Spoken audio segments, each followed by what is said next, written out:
À 10h précises, le départ est donné. 400 embarcations de toute taille se lancent dans le Tour de Belle-Île, une régate très appréciée dans le golfe du Morbihan.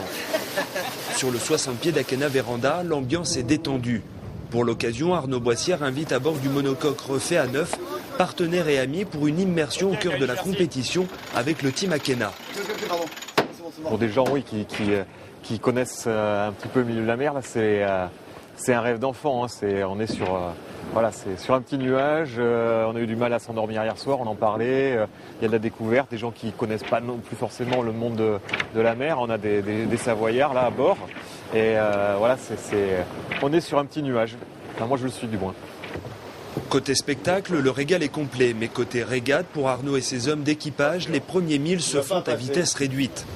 Et comble de malchance, sur les 5 skippers de la classe IMOCA engagés, seuls 2 sont finalement présents, le second étant Jean-Baptiste Degentil sur Sensation. Mais les 44 000 de course sont surtout l'occasion de tester le nouveau mât et les nouvelles voilures. Chacun leur programme, au début on devait être 4-5 bateaux, puis finalement on n'est que 2, mais l'autre est loin derrière. Mais malgré tout c'est bien de pouvoir se mettre en configuration de course, d'essayer les voiles neuves, de tirer la bourre malgré tout avec un autre bateau.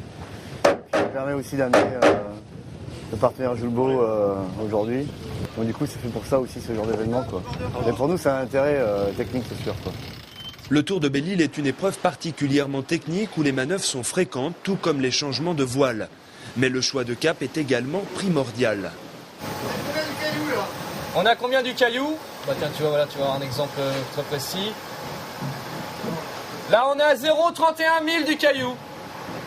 Il y a un peu de caillasse un peu à droite à gauche, donc il faut quand même qu'on fasse attention.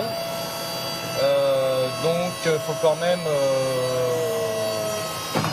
faut avoir un petit œil dessus, surtout que tu vois, on veut essayer de raser au plus près. Donc raser au plus près, on joue un petit peu... voilà. Ouais, on peut l'offler, je vais te donner le cap dans 3 secondes.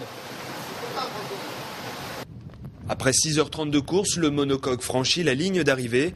Même si Cali n'est pas satisfait du résultat, le comportement du bateau est plutôt encourageant à 6 mois du départ du Vendée Globe.